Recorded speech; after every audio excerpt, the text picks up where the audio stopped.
नमस्कार, जोहार किसान भाइयों। मैं हूं डॉक्टर अशोक कुमार, कृषि वैज्ञानिक, और आप देखना शुरू कर दिए हैं मौसम आधारित कृषक पाठशाला किस झारखंड के किसानों के लिए। तो अभी खरीफ का समय चल रहा है, तो आज हम लोग चर्चा करेंगे कि खरीफ मक्का की खेती कैसे करें, कौन सा वैरायटी ले, कैसा कितना खाद डालें, कौन सा खरपतवारनाशी डालें, इस सब पर चर्चा विस्तार से करेंगे। तो हम लोग अभी शुरू करते हैं कि पहले उसमें आप कौन सा वैरायटी लेंगे, कौन सा किस्म लेंगे। वैसे वैरायटी इसमें 100 से दिन का ऊपर का वैरायटी अलग होता है, 90 दिन का अलग होता है, 80 दिन का अलग होता है। तो अलग अलग ड्यूरेशन का अलग अलग वैरायटी होता है। तो आपको अगर खेत में दूसरा फसल जल्दी लेना है, रबी का फसल, तो आप कम अवधि वाला लगा सकते हैं। और अगर रबी का फसल नहीं लेना है या फिर रबी का फसल लेट में लगाना है, गेहूं लगाना है, तो उसके लिए लंबी अवधि वाला प्रभेद आप लगा सकते हैं। तो 100 दिन के आसपास की वैरायटी आपको लगानी है, तो उसके लिए अभी सबसे बढ़िया वैरायटी है DMH2 और बायो 9681 और DMH2 वैरायटी है, जो कि 100 दिन के आसपास की वैरायटी है। उसकी खेती आप कर सकते हैं। या फिर अगर कम अवधि वाला 90 से 100 दिन के का जो वैरायटी लगाना चाहते हैं, तो उसके लिए बढ़िया है मालवीय शंकर मक्का बायो 9637, या फिर आपको बिरसा कृषि विश्वविद्यालय का है BAUMH3।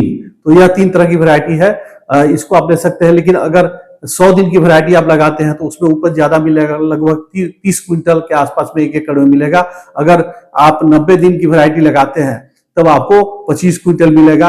अगर बहुत कम अवधि वाला चाहते हैं, 80 से 90 दिन की वैरायटी आप चाहते हैं, तो आपको प्रकाश है बढ़िया वैरायटी, या बिरसा एग्रीकल्चर यूनिवर्सिटी का है BAUMH5, उसको भी आप लगा सकते हैं। या फिर बिल्कुल 80 दिन की वैरायटी आप चाहिए लगाना, तो उसके लिए विवेक शंकर मक्का आप लगा सकते हैं। लेकिन उसका उपज आपको लगभग 20 क्विंटल प्रति एकड़ के करीब मिलेगा। अगर इसी में आप चाहते हैं कि 110 दिन की वैरायटी लगावे, तो उसमें आपको काफी अच्छी वैरायटी है और हाइब्रिड वैरायटी है, जिसमें प्रोटीन ज्यादा होता है। HQPM5 हाई प्रोटीन उसमें होता है और थोड़ा मीठा लगता है, तो उसको आप कर सकते हैं उसकी खेती। तो उसका उपज भी आपको ठीक ठाक मिलेगा, 25 से 30 क्विंटल करीब में प्रति एकड़ मिलेगा। तो इस तरह से आप वैरायटी सिलेक्ट करते हैं। इसके अलावा भी मार्केट में अगर किसी अच्छी कंपनी का मिलता है, तो उसका भी आप खेती कर सकते हैं। ऐसा नहीं है कि इन्हीं का करें, लेकिन बढ़िया किस्म होना चाहिए। और आपको खरीदते समय पक्का रसीद जरूर लें और उसमें देख लें कि कितने अवधि का है, तभी उसको लगावे। नहीं तो लंबी अवधि का अगर वैरायटी है और आप लगा रहे हैं कम अवधि के लिए, तो फिर आपको खराब हो जाएगा, वो पक के तैयार नहीं होगा समय से। तो इस तरह से आप मक्के की वैरायटी चेंज कर सकते हैं। इसमें खेत की तैयारी पर ज्यादा आपसे बात मैं नहीं करूंगा, क्योंकि आप लोग खेत की तैयारी सही से करते हैं, सब लोग करते हैं।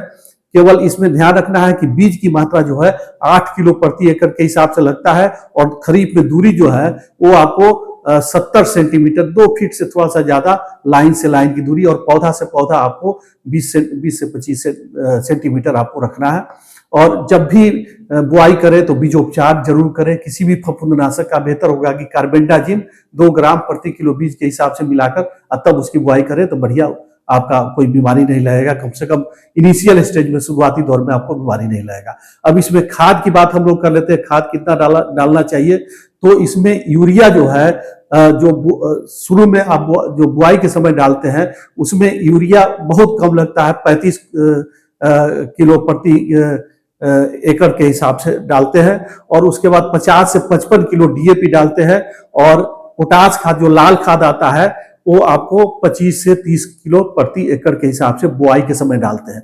यानी आपको यूरिया 25 से 30 किलो हो गया, और 50 से 55 किलो आपका DAP हो गया, और पोटास खाद जो हुआ लाल खाद, वो आपको 25 से 30 किलो बुआई के समय डालते हैं। और उसके बाद फिर बुआई के 30 दिन के बाद यूरिया का छिड़काव पुनः करते हैं दोबारा, 45 क्विंटल प्रति एकड़ के हिसाब से। फिर 1 महीना के बाद या फिर जब धनबाल निकलता है, उस समय आप कर सकते हैं 45 किलो। 2 बार में 45 किलो डालना है ऊपर से, एक तो 1 महीना के बाद, एक बार जब धनबाल निकलता है उस समय यूरिया का छिड़काव। तो आपका इतना खाद से काम चल जाएगा। लेकिन आपको ध्यान रखना होगा कि जहां पर सल्फर की कमी है या बोरन की कमी है, तो उस खेत में भी आपको सल्फर पाउडर 10 किलो प्रति एकड़ और बोरैक्स पाउडर जो 10% वाला आता है 4 किलो प्रति एकड़ के हिसाब से डालना चाहिए। क्योंकि जो ऊपर वाला टाण वाला खेत है, अधिकतर खेत अपने यहाँ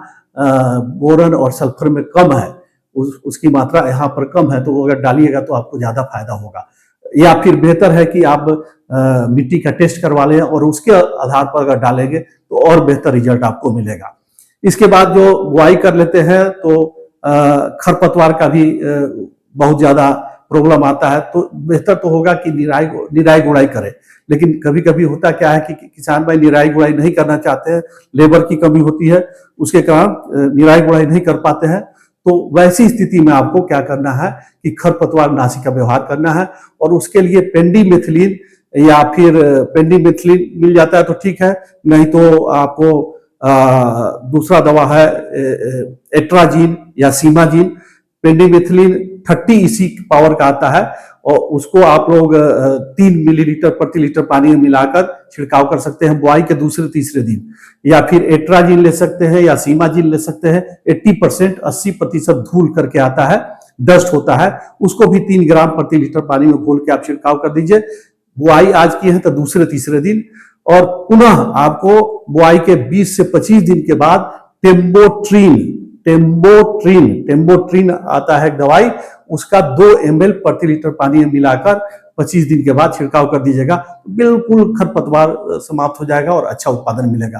कभी कभी किसान भाई बोलते हैं कि नहीं हमारे खेत में दूब बहुत है, मोथा बहुत है, तो उसको कैसे कंट्रोल करें। तो बुआई के कम से कम 10 दिन पहले, या बहुत जल्दी करना है तब भी 7 दिन से देर नहीं करना है, मतलब कि कम से कम 7 दिन पहले आपको छिड़काव करना है दवाई का, क्योंकि उसका असर पड़ जाता है फसल पर। और वो दवा का नाम है ग्लाइफोसेट आता है 41 SL पावर वाला, 41 SL पावर वाला 8 से 10 ml प्रति लीटर पानी में घोल के, और बुआई जब करना है उससे कम से कम 10 दिन, 8 से 10 दिन पहले छिड़काव कर दीजिए। और तो आपका मोथा या दूब तरह का जैसा जो घास खरपतवार है वो मर जाएगा। लेकिन कभी भी खड़ी फसल में इस दवा का ग्लाइफोसेट का छिड़काव नहीं करना है, नहीं तो फसल मर जाएगा। और बुआई के जस्ट पहले या जस्ट बाद आपको इसका छिड़काव नहीं करना है, नहीं तो फसल पर असर पड़ता है इसका। इसके बाद हम लोग चर्चा कर लेते हैं कि इसमें बीमारी जो आता है हेलिमेंथोस्पोरियम ब्लाइट आता है। उसमें क्या देखिएगा कि नाव के आकार का पत्तों पर धब्बा होता है, नाव के आकार का पत्तों पर धब्बा आ जाएगा और बीच में काला पड़ जाएगा। पहले नीला नीला होगा और काला पड़ जाएगा, भूरा रंग का होता है धब्बा नाव के आकार, वही फैलते चला जाएगा दोनों सिरा पर, पूरे पत्ता पर आ जाएगा।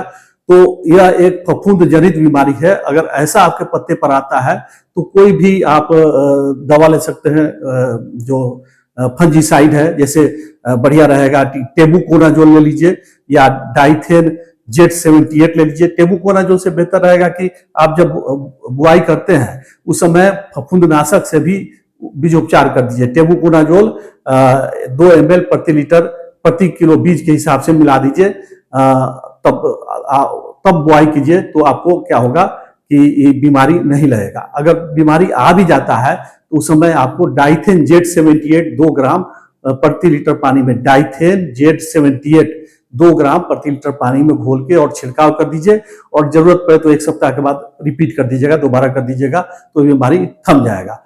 कभी कभी सीथ ब्लाइट भी आता है। सीथ ब्लाइट देखिएगा, भुट्टा पर नीला रंग का धब्बा आ जाता है, पत्ता पर भी नीला रंग का धब्बा आता है, उसको सीथ ब्लाइट बोलते हैं और नुकसान काफी करता है ये फसल को। उसके लिए कोई भी फफूंदनाशक जैसे कार्बेंडाजिम है, हेक्साकोनाजोल है या इंडोफिल M45 है, इस दोनों में से तीनों में से कोई भी दवा ले लीजिए। अगर कार्बेंडाजिम लेते हैं तो 1 ग्राम, हेक्साकोनाजोल लेते हैं तो वो भी 1 ग्राम, अगर इंडोफिल 45 लेते हैं तो 2 ग्राम प्रति लीटर पानी में घोल के और छिड़काव कर दीजिए। और 10 दिन के बाद पुनः इसका दोबारा छिड़काव कर दीजिए, तो यह बीमारी थम जाएगा।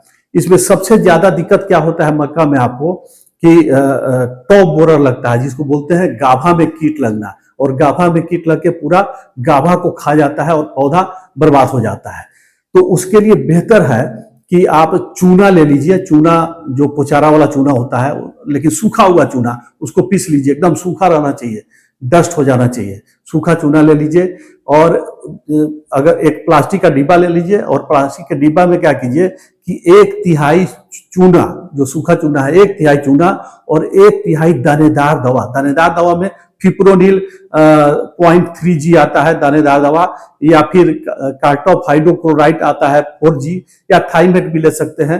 तो कोई भी दानेदार दवा ले लीजिए और उसको 1/3 दवा और 1/3 चूना और 1/3 बालू, तीनों मिला के भर लीजिए। बालू मोटा नहीं होना चाहिए, पतला होना चाहिए। तो 1/3 1/3 1/3 तीनों मिला के डब्बा में भर लीजिए, उसमें पतला छेद कर दीजिए। अब प्रत्येक गाभा में आप उसको इतना गिराइए, हाथ और पहले झाड़ कर देख लीजिए कि एक बार झाड़ने पर 8 से 10 दाना गिरना चाहिए दवा का 8 से 10 दाना गिरना चाहिए। साथ में कुछ आपको चूना भी गिरेगा, कुछ बालू भी गिरेगा, लेकिन आपको दाना गिन लेना है दवा का कि 8 से 10 दाना गिर रहा है कि नहीं। अगर 8 से 10 दाना गिर रहा है तो सफिशियंट है, और इसको प्रत्येक कंठ में, प्रत्येक गाभा में छिड़कते हुए चले जाइए और उसी से आपका कीड़ा मर जाएगा। बालू से क्या होता है कि जब छटपटाता है तो वो रगड़ खाता है तो जल्दी मरता है, चूना से भी उसको नुकसान पहुंचता है। तो ये तीनों का कॉम्बिनेशन बहुत जल्दी मारता है। अगर इस काम को नहीं कर सकते हैं तो आप कोई भी दवा ले लीजिए, जैसे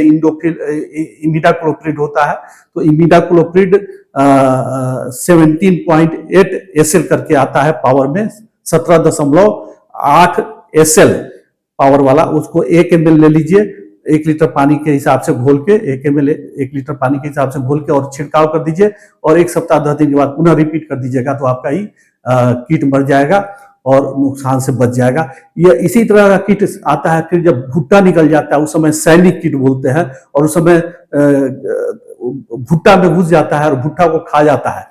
तो अगर उस समय भुट्टा जब बनता है उस समय अगर आ रहा है सैनिक कीट, तो उसके लिए भी यही दवा इमिडाक्लोप्रिड 17.8 SL वाला दवा 1 ml प्रति लीटर पानी में घोल के 1 से 2 छिड़काव कीजिएगा तो कंट्रोल हो जाएगा। तो इस तरह से अगर खेती करेंगे तो खरीफ में अच्छा आपका उत्पादन होगा मक्का का, और निश्चित रूप से सफल उत्पादन कर पाएंगे। और इस बार अल नीनो का समय बताया जा रहा है कि रहेगा, प्रबल रहेगा, और बारिश कम होगी तो धान की खेती प्रभावित होगा। वैसी स्थिति में आप मक्का की खेती ज्यादा से ज्यादा मध्यम जमीन में भी, जहां पर पानी की निकास की व्यवस्था हो, वहां कर कीजिएगा तो आपको अच्छा आमदनी मिल सकता है। और अगर यह वीडियो आपको अच्छा लग रहा है तो इसको सब्सक्राइब करें और लाइक करें कि इसका प्रचार प्रसार ज्यादा हो सके और अधिक से अधिक किसानों को फायदा हो सके। और आपके कृषि से संबंधित कोई प्रश्न है तो वो भी इस YouTube चैनल पर लिखिए, डालिए, जिससे हम तक मिले और उसका मैं समाधान आप तक पहुंचा सकूं। धन्यवाद।